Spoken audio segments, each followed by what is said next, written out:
Facebook. It says we are. I always wait a couple of seconds before I see anybody commenting to say they're there, just to know we are. But I'll take it as read. We're live. Welcome to Sheila Bugler, because we're waiting for Susi Holliday, who was here. We could see her a second ago. We could see her, but we couldn't hear her. We couldn't hear her, and now she's gone. I told her to go away and come back again when she was ready. Hold on, that's probably happening to me. I can't get back in. You'll have to restart your machine.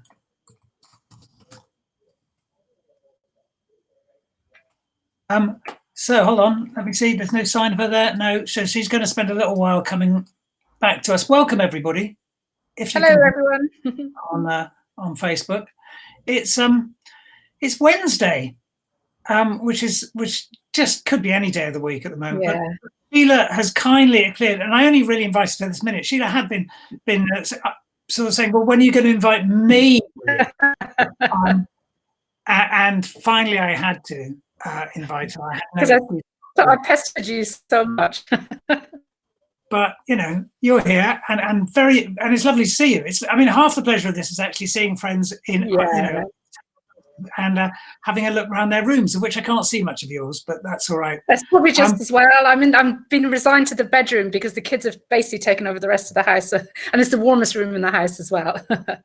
It is a continual issue about how you do this and how you ever appear in a room in the house. My daughter has just created a sign for me to stick on the door that says "No entry, the shore progress." I'm just going to go and check on the Facebook page because it seems a little quiet out there at the moment, just to see that the broadcast's going all right. Or maybe just that.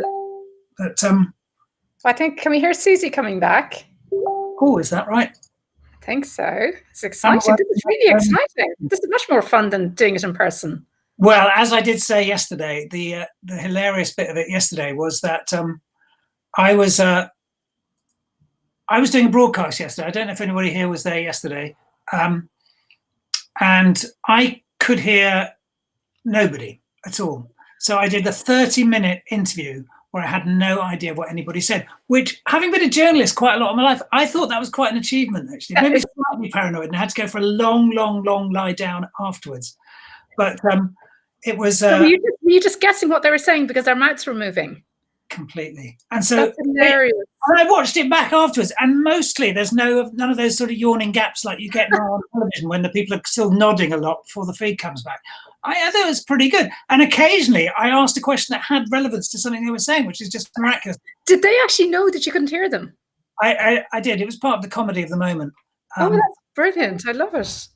Let's just see. Camera won't connect, going and said, Susi, she can't get in. Oh, no. I hope she can get in, because I really love her work. I read her latest book earlier this year, and I absolutely adored it. Violet, have you read it? I have. It's a great book. I'm just telling Susi we're going to talk about her behind her back. Okay, right. Excuse me, everybody. Well,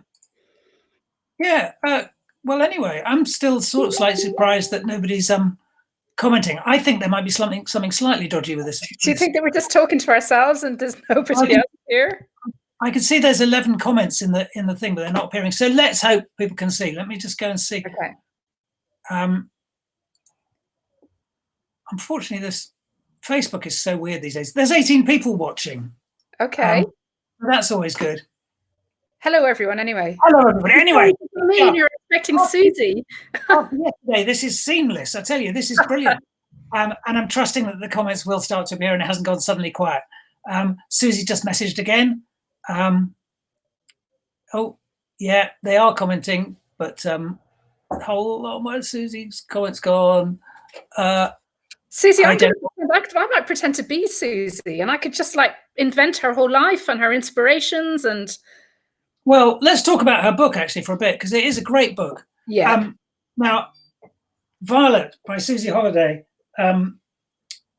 She'd done a series set in Banktown, and then she started writing these sort of psychological, sort of slightly spooky stories with a book called The Lingering, and then out came Violet, which I really liked. For me, that's a real channeling Patricia Highsmith at its best. Completely. And that whole sense of creepiness. You see, I generally, I find people who are doing the Patricia Highsmith a bit hard, because it requires you to do horrible people. Yes. And actually, it requires you to horrible people, but also it requires you to write as well as Patricia Highsmith, if that's who you're being compared to. And one of my worries when I started reading Susi's book, so I got sent her book to write a review on. And when I saw the comparisons with Patricia Highsmith, I did get worried, because I'm a huge Highsmith fan. So I did approach the book thinking I'm probably going to be disappointed. But actually, I wasn't disappointed. And it was the first of Susi's books I read, and it really has made me want to read more of her books as well. It's really, she just builds up the tension incredibly well, doesn't she, William? With two characters, two narrators. And you know what?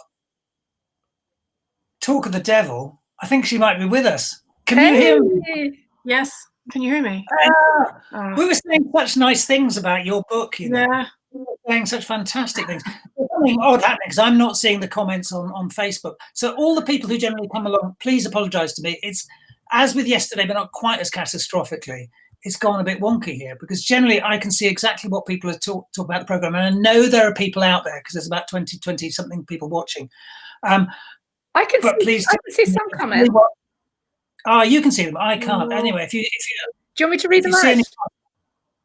Well, only if they're particularly witty or funny, obviously. Well, there's a few nice ones about Susi. Somebody, let's see, Keith Walters, Susi, he's telling you that he absolutely loves the covers of your books, Violet and the Lingering. And did you have any input into those designs? Mm-hmm. And Susi's gone again. Susi's gone. Oh, I don't know what Keith has pointed out, that I'm not Susi, I think.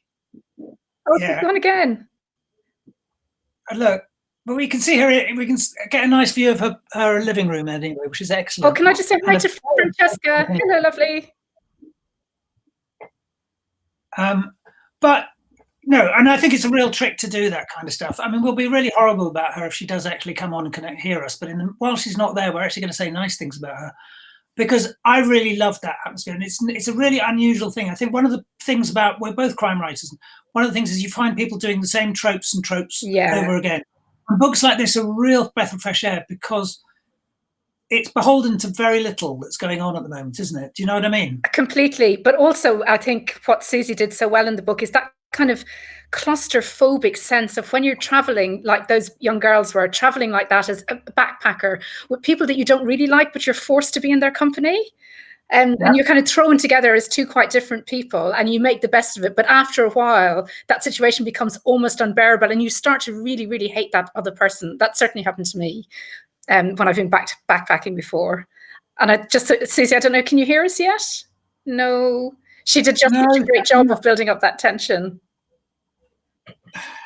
Yeah, no, and I've known her for a few years, and actually, I love the way in which she sort of has kind of learned as she goes, and just evolved and changed and grown so much as a writer in lots of ways, and somebody or other who's really passionate about the whole genre. But tell us about how you got into it as well, Sheila. Where did it come from with you? So I have always been a huge reader of everything, but in my sort of late teens, early 20s, got really into crime fiction. But at the time, was really only reading kind of what was on the shelves of the mainstream bookstores. And then I always wanted to write, kept thinking I'm going to write, had a kid, didn't write, had another kid. And after my second child was born, probably what loads of us did, I had that kind of light bulb moment where I thought I'm going to write. And this time I started writing and I didn't stop. I always knew I wanted to write crime fiction. And about a year after doing it, I won a 1-year mentoring program with Martin Waits, who's another crime writer. So Martin kind of mentored me for a year, and he just really taught me so much more about the whole genre of crime fiction, and also just really gave me the confidence to think I could do this. So with a lot of help from him, I got a first book written that has still never been published. I then wrote another book that was never published, and then wrote a third book that got me an agent and got me published. So okay, see, that's doggedness of the right kind. I mean, I do know some crime writers, some writers, and they write a first book and it wins a prize, and I know. But the rest of us have a couple of things tucked away in the drawers before we learn it. Well, I started writing when I was on maternity leave, and I did think at the beginning, I thought, I'm going to write a bestseller on maternity leave. I'll never have to go back to the day job. And that was my life plan. Now, that was that child is going to be 14 this month, and I still have the day job. So, it's hard, isn't it? And that's the thing nobody tells you starting out, is how hard it is, And there are times still where I'm writing and I just think, why am I doing this to myself? I could be out doing something lovely, but it's all I want to do. So is this Susi? Is this Susi? Can she hear us? Can you hear me? Yes. Oh, this is such a result. This is fantastic. Well, congratulations for doing that. So you've chopped the device. This is the third device, second device you're on, is it? This is the second, but I'm just now trying to hold it up because last time I heard you for a minute and then it just disappeared. Oh, okay. Well, anyway, we did say we were both talking about Violet at some length about what a lovely and totally original book it was, in that it really feels less and less like a book that anybody else is doing in crime writing at the moment, that kind of journey type. But with that really sort of, and we were obviously getting the Patricia Highsmith reference in there about the creepiness of characters, but still being compelled to like it. But we've discussed that anyway. We've told people how brilliant it is. And you missed all that. But are you pleased with how it turned out? Yes, because I think I told you that I had the idea for that a long time ago when I was on that train. And then I just I didn't really know what to do with it. So when I started writing it a bit of a different way. And then when I got to where it got, I wasn't really sure if it was going to work at all. But as soon as I sent it in, my editor was just like, "This is brilliant!" Like it was kind of perfect. And then everyone who's read it has said it really seems really authentic and the whole trip. And that was I think it has turned out really well. But I think it was just a bit of a fluke. Because nothing's but what we didn't do is, because in that sort of panic when things don't work right at the beginning, I forgot to say what it's about. And it's a travel story, isn't it? It's about sort of backpacking travelers, and a lot of it. When you said you wrote it first on the railway, that's where you kind of felt the first time you started to write. When I was talking to Sheila about when she was starting to write, the first time you started to write was on that train, I believe, pretty much the Trans-Siberian Express, wasn't it? That's why you decided to do that. Yeah, it was. And because we were on that train for like a week, and I decided I was going to start writing. So I had been reading the Stephen King book on writing and decided I was going to give it a go. And I really had no clue what I was going to write. So I just started writing something which wasn't this book. And it was rubbish, obviously, but it was the start. And then I knew when I came back that I was going to continue and I was going to eventually write a novel. But at first I went into short stories. I wrote a lot of short stories and did lots of little competitions and stuff like that. So it was a bit of writing a novel after that was quite hard, because I was so used to nailing the story and really short. And then everyone I spoke to was like, "You just got to keep going." But it's like, yeah, but I'm used to writing like 3,000 words, not 80,000 words. So it did take a bit of a while for me to finally finish the first one. But I think I might have got the hang of it now. I don't know. But that's the thing. I mean, as you was, Sheila was talking about the two novels of hers that lie in drawers. It's an insane job. There's no other art form where you spend basically most of a year on your own or longer doing one thing that is entirely dependent on you and nobody else. I mean, painters can knock off something in a couple of weeks. Yeah, they can. And the thing is, when you're writing it as well, you've got no idea if it's brilliant or absolute rubbish, and because you can't judge. And it's not till you've got it in some sort of shape that someone else can read it and tells you that it's okay. Because even now with my new one, no one's read it yet apart from my editor. So I'm at that stage of like thinking it's complete rubbish, and I'm dreading the first person to read it. But usually once the first person does read it, then you kind of think, okay, yeah, it'll be fine. But I just don't think that doubt goes away. No, it doesn't. And we have to live inside our heads all the time. So yeah. And in terms of, you talked about how Martin Waits had helped you there, Sheila, when you were writing your first one. What was the thing was there anything in particular you remember him saying that really pushed things on for you? There's a few. Well, to be honest with you, the thing that Martin gave me more than anything was the confidence that I could do this. Because when you start out, I mean, half the time I felt like, those people who go on to X Factor and they really can't sing.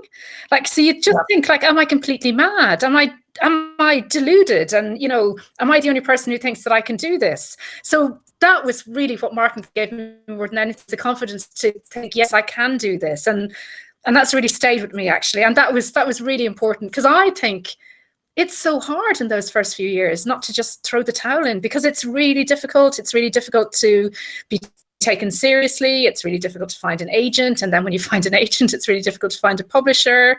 And then, of course, certainly in my case, you get your agent, and that's a great milestone. And then you get your first book published, and that's another great milestone. But actually, nothing else changes that much. You're still not earning loads of money. The rest of your life is still going on the way it always did. So I think to have, I imagine it must be the same for you guys. Somewhere inside all of us is that inner belief that for me, I have done many, many, many jobs before I started writing. And when I started writing properly, I realized that I did all of these other jobs because this was the thing I was looking for. That thing that writing gives me is the thing I was looking for. And that was a huge relief for me, because I think I had just spent my whole life kind of trying to work out who I was, really, and making a whole load of mistakes along the way. Yeah, well, I've done quite a bit of that as well. I just wanted to I found a way of actually saying hello to everybody who's here. So I want to say hello to people like Susan, Leslie, Sven. Hi, Sven. Lovely to see you again. Keith, Andy, Alison. Good afternoon there. Susan very kindly says yesterday was fine, and Sven says that was a terrific job by you yesterday. Barry, hello, and hi, Caroline and Francesca, and who haven't I said hello to? Alex, who says I can hear you. Keith says superb covers for Violet and The Lingering, and absolutely right. They were just two lovely covers. Again, from outside the way they're supposed to be done. Did you reckon that, Susie? It was quite strange when I first got the cover for The Lingering. Sorry, my phone's going to fall over now. I wasn't sure about it at first at all, because it was so different, and I wasn't sure how that was going to work out. And then everyone seemed to love it, so then I kind of fell in love with it as well. So then it just seemed obvious that when we went for Violet that we would have a similar kind of cover. But yeah, they are quite different, and I think they stand out because of that. But I don't know. I don't know if that's a good thing or a bad thing, because it's really difficult in crime fiction to get noticed, and I think sometimes people want the same but different, so they kind of have an expectation of what a cover should look like for a crime novel. So no, I think it's absolutely true, and it means that the moment a supermarket buyer looks at those covers, they say no, because they don't look like supermarket covers, don't they? And that's a real issue I think we all face, in that it's really hard to break that mold. I don't know if they did say that. Did you get into any supermarkets for those, Susie? No. Supermarkets are a huge thing for crime writers, because that's where volume happens, and it's really hard to. And they're very, very conservative buyers, and they will not take anything that doesn't look like their idea of a crime book, which is why you see so many people in red coats walking away from you, and yellow titles that are really big. But they were lovely, and you kind of wish. And I actually think Lucy Foley, who was on probably a couple of months ago now, right when it started, did an amazing thing when she did The Hunting Party and that cover with a stag's head, because that was the first sort of big hit crime book which didn't have that formula. But anyway, sorry. Now we need to talk a bit about your book, Sheila, as well, because your current book. Here, look, I've managed to fit it on the screen. I Could Be You. Like your very first book that was published, there's a kind of thing about missing children. And big sort of. Sorry. I think yes. So I think. Sorry. Say that again, will you? You go. Okay, sorry. I'll just go. Hopefully, I'm answering the question more or less. Yeah. Well, look, there is a thing about missing children, and that is a theme I do seem to come back to a lot in writing, and I'm sure that's all to do with being a parent. And my first book, Hunting Shadows, was written, that was published when my kids were very young, very much inspired by the whole Madeleine McCann case, I think, really. And then, as you know, William, I have recently, my younger daughter's been really ill. So I think, again, I've kind of, in my writing, gone back to that theme. I probably wasn't able to write about having a sick child, but certainly that awareness of losing a child was quite very strong with me when I wrote this. So I'm sure that's why I went back to that. But actually, without you realizing it, putting me with Susie in terms of these books is a really good match, because a whole part of I Could Be You is about a woman who is desperately unhappy with her life and kind of fixates on this other woman called Ella. And Katie believes that if only her life could be more like Ella's, that would solve all her problems, which I know is a little bit different to Susie's, but I think that theme, Susie, is quite strong in your book as well. That's kind of part of the problem, isn't it, that Violet is running away from herself. Yeah. And that's really, in fact, what I Could Be You is about. It's about a character called Katie who's running away from herself and thinks if only she could be somebody else, that everything else would go away, which, as we all know, that doesn't work, unfortunately. It rarely works out well, does it? We still have ourselves. Yeah, definitely. Sorry, Susie. I was just going to say it's the same kind of thing. I think female relationships are a really good thing to write about because there's so many different elements of them, but there's always that case of like women getting a little bit obsessed with each other. And whether it's a competition thing or a jealousy thing or whatever it is, I think it's really, really common, and I think you can explore that in lots of ways. And obviously it can be just quite a nice thing, or in crime fiction, psychological thrillers, it just always ends up being quite disturbing. But I think it's a really kind of very common setup, and it's always really interesting, I think, as well. The running away from yourself is a really good idea because you're kind of, I think everyone has those little ideas that maybe, what if they could change this and what if they could do that and how would their life change? And so yeah, I think it's a big topic. Yeah, and I completely agree with that. And I think that thing, especially I think that young girls and young women have of, if only I was thinner, if only I was prettier, if only I was more like her. It's something that's very sad. And one of the things I loved in your book, Susie, was how you made Violet, you were very compassionate towards her. So we felt, we could see, we felt sorry for her. She wasn't just a kind of one-dimensional villain at all, is she? No, and I really try not to have that in any of my books because I think that the best villains are, we could all be villains, I think, if circumstances change. And so I think that's kind of what I like to explore in all my books. I think that it's, you don't just get someone who just does stuff on a whim. There's always something behind it, and whatever that might be. So it's the kind of interesting part. Yeah. Sue says my husband wants to make that train journey. She obviously means the Trans-Siberian Express journey. Would you recommend it? Yeah, definitely. And so we did it in 2006, and I've looked stuff up about it because when I was researching for this, I had all my own research and memories, but I also needed to just check some facts. And it seems like it hasn't changed at all in that whole period. So it still doesn't have any showers or anything like that, apart from, I think, some of the first class have like a hose shower, but it's not luxury at all. So as long as you don't mind roughing it a little bit, it's fine. But if you're looking for a kind of luxurious Orient Express type train journey, then that's not that one. How long did it take you, Susie? Well, it was part of a bigger trip, and we split it with a couple of stops. But I think it was about 10 days with the stops. But I think if you just go on it from start to finish, I think it's a week. Okay. But most people do get off at least one stop because it's a long way to go on the train. Did you go back and travel again when you were doing? Did you use it as a research excuse when you were doing Violet?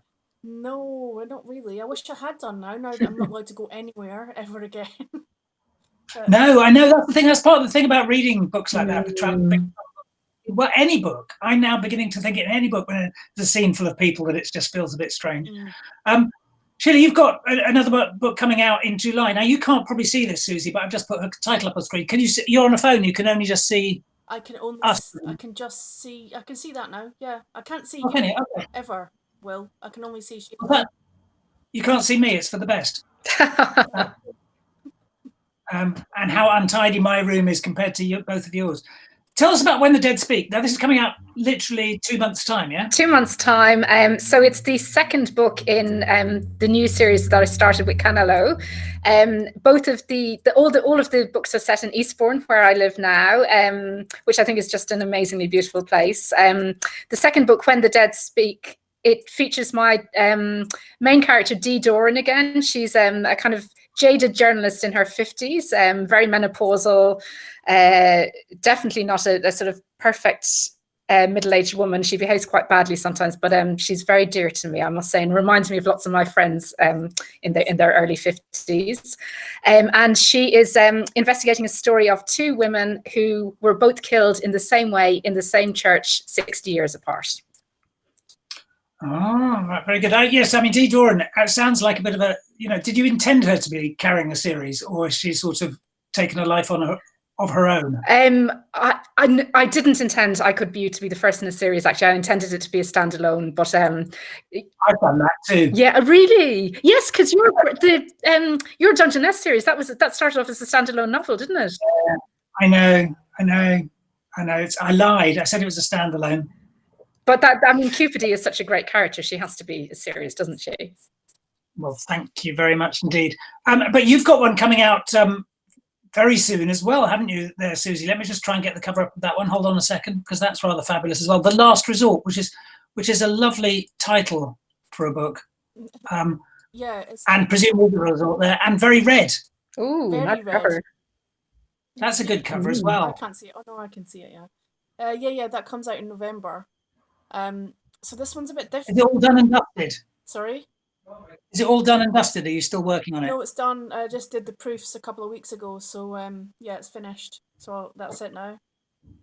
But sorry, tell us about the book. It's quite different from Violet, I think. The thing is, like, all of my books have been very different from each other. I don't really have a sort of, I don't know if I have a signature type of book or not, because everyone's got a very different story. Everyone's got a different kind of point of view set up, but they're all different. So this one, I always wanted to write something on an island. I think everyone has to write an island book at some point. So I last year we went on a trip to the Scilly Isles, and there's a few uninhabited islands there. So that was kind of what I had in mind when I was thinking about the setup. So it's basically, also the thing that inspired it was, that thing Fire Festival that happened in America? Oh, yes. Very big disaster. Yeah. Where lots of young people with lots of money went off to what they thought was a luxury retreat, and it turned out to be complete chaos. And it just looked like a refugee camp in a horrible part of the world, and they were all crying because they didn't have any nice food, and it was horrible. But also it was quite good to see some spoiled people get a little bit of a comeuppance. So I took some of those kind of characters and put them on my island. So I've got a bunch of strangers, kind of classic setup, and they've gone there to what they think is a new kind of luxury retreat, and that they're all going to test. But it turns out that they're not testing a retreat; they're testing a technology product, which is a tracker that gets pinned on behind their ear. And I'm not giving spoilers because this is in the blurb, but it tracks their memories. Ooh. So, yes, and then their memories are displayed for all to see. So that's the kind of setup. Ooh, that's very, very sort of mixed a bit of sci-fi and dystopian edge to it, and presumably, probably very hard to write in terms of the fact you've got all these narratives going on in there. You just like people being able to display their, ooh, I like this. And so is this sort of like slightly alternate to the unreliable narrator, because memories are reliable, presumably, or are they? Or are they? That's the whole point, isn't it? Because I think I read something about memories that said that every time that you have a memory, it's a memory of a memory. So, yeah.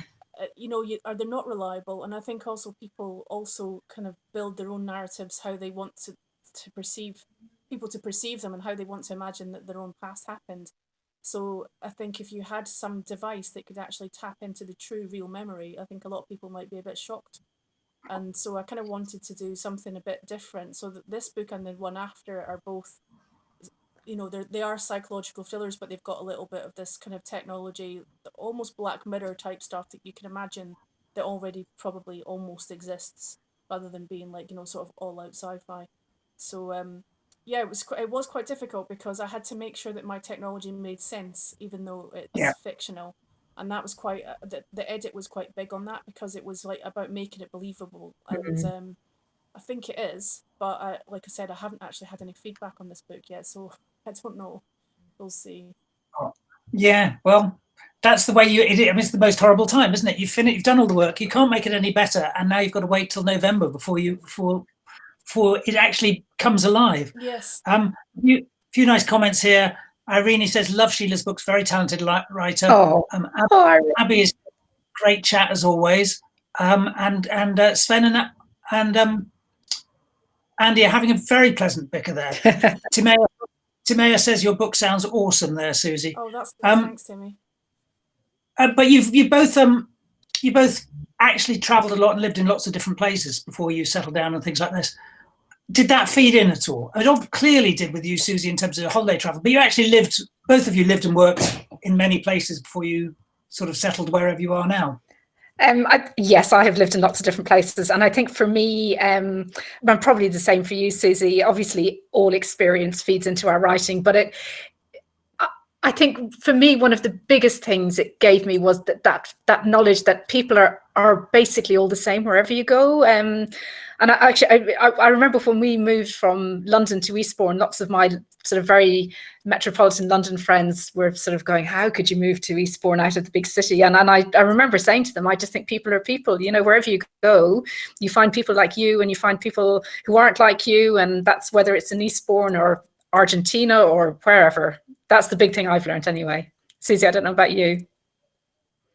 Yeah, same thing. I mean, I worked away in different places in Europe and things before I came back, but I was in London. I've mostly been in London, but with sort of little trips away for a few months here and there for different jobs because I've worked in contracts. But yeah, I think you're right that people are just people, and you can always find inspiration wherever you go as well. Because I don't know if you still have another job, Sheila, but I'm still working in pharmaceuticals, so I don't get a huge amount of inspiration from the people that I speak to in my day job, so I have to find inspiration elsewhere. So yeah, but all the different countries I've been, although they kind of give me sparks of ideas for stories and things, what happens and what people do is global, isn't it? So yeah. And Susie, yes, I do still have a day job. It's lovely to meet another writer who does. And it's really hard, isn't it? That balance, trying to find writing time when you're working as well. I have much respect. Yeah, it is hard because I try to kind of split my hours that I work first and then I write. It doesn't always work like that because sometimes if you're really busy focusing on something and you're trying to switch over, and then the other way around, I try, all right, I'll write first, but I'm not really an early morning person, so that's a bit tricky. Yeah. I usually write quite late at night after I've had a break and watched a bit of TV, and then I might write. So I always say every single book I say I'll get into a better routine this time and I'll get it, and I know I won't be working 10-hour days, but it always happens when I'm kind of at deadline stage. And there's just the horrible guilt then, isn't there? Because I try to get up early to write early in the mornings, but then the mornings I don't do it. I just beat myself up all day for being like a dreadful person and an undeserving writer. Yeah, but I've got this really bad habit of using my deadline as the point where I work back from and then work out how many words I have to write per day. That's exactly what I do, yeah. But it starts off something quite reasonable, like 800 words a day, and then by the time I'm really in it, I'm writing 4,000 words a day, actually killing myself. I know. Yeah, that's what. Can I just say that if you dream about being a full-time writer, I'm a full-time writer, and exactly the same thing happens. We just deadline surf just as badly and feel just as guilty. But it is slightly, I mean, I think it's that thing about headspace, isn't it? I think you're writing a big project. Actually, that's great. That looked like you just kind of collapsed there at that point, but it was actually just the phone. Hopefully. It's my fault. I brought up work. I shouldn't have done that. Just a couple of things there. There are a couple of comments. Keith wanted to know whether you calling yourself SJI Holiday and Susie Holiday signified anything we should be picking up on the readers. Did one signify a range of genre or something like that? Not quite. So I've got one book under Susie already, which is The Death of December. Can you still hear me? Yeah, perfectly. Can you hear us? Yeah, I lost you for a second, but you're back. It's only because I'm watching. I've got you on the screen on my left-hand side, and it's out of sync, so it's really disturbing. Oh, that's annoying. Because you're laughing at something that isn't happening. Sorry. Yeah. So the Death of December was under Susie, and the difference is kind of in my head. They're slightly different kinds of stories in that they're sort of more high concept ideas that are under Susie. There's something that you can kind of describe quite easily, whereas the other ones that are SJI are all kind of claustrophobic. Very kind of personal type stories. So I think that's the distinction. And also I've written a horror novella which will be out later this year as well, and that's going to be SJI, because I think that when I started off writing short stories it was SJI, so I think all the kind of slightly horrorish type stuff will stay under that name, and then Susie will be for the more kind of I don't know, bigger thrillers, I think. I don't know. I think, like I said, all my books are different anyway. So I think anyone who reads my books will not get the same thing from one book to the next. All right, fair enough. Fair enough. I quite like the idea of that, though, having several personas. Irene says, "Love the character of Dee Doran in Sheila's book, a real great woman." And Leslie Thompson says, "I think being a writer is the constant sense of not having done your homework." Yeah, which is right. It's that exam fever that still stays with me. That dream where you wake up thinking you've got an exam tomorrow, and I haven't sat an exam for decades. You know, when I'm close to a deadline, that dream comes around again. In terms of, I was talking to Sheila about Martin Waits and how that sort of changed. Was there any particular time? Because I know, Susie was working on being a writer quite early on. You were turning up to festivals, you were blogging and things like that. You'd taken the job of going to be a writer very seriously. Was there any point when a light bulb came on for you and you realised, that this is something I can actually do? No. I think I was, so when I decided that I wanted to write, so after the trip on the Trans-Siberian, and then I was writing short stories and things, when I knew I wanted to write crime novels, that's when I decided to kind of get involved in the community. So that's when I first went to Harrogate, and I started to chat to people on social media and got to know a lot of writers. You mentioned Martin, actually. Martin did he interviewed me for my first launch, which was brilliant because he was a bit of an idol of mine. He'll laugh when I say that. But it was really nice to have someone who was so at ease with their self and how they do interviews and things to interview me. So it made me feel at ease.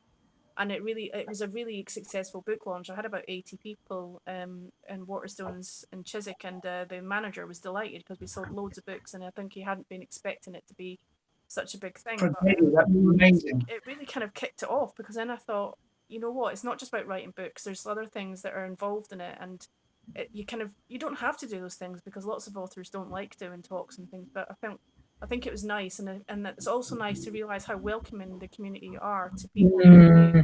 And then, now Martin's a friend of mine, so at the beginning it was like, oh my god, I can't believe he's interviewing me for this, and then now it's like, Martin. So it's really nice, and I think that's something that I always try to do as well, is to support writers that are starting out and things like that, because I think we all need it.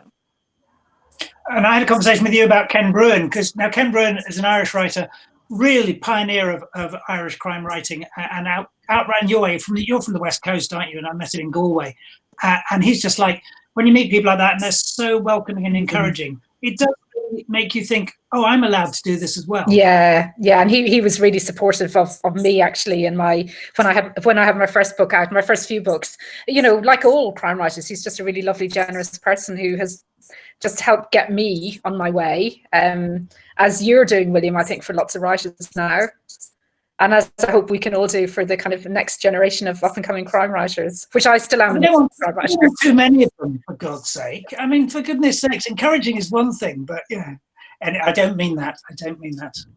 Of course, they're all welcome, but it's. I really wanted to see Susie to say that, because one of the things, when I went to Harrogate for the first time and I realised there were people around there who were just learning the world of publishing and crime writing, I thought, why hadn't I done that? It seems like the wisest thing to do is just to spend a little while lurking, and it's not impossible. It's quite a porous world, as long as you're willing to buy somebody a drink.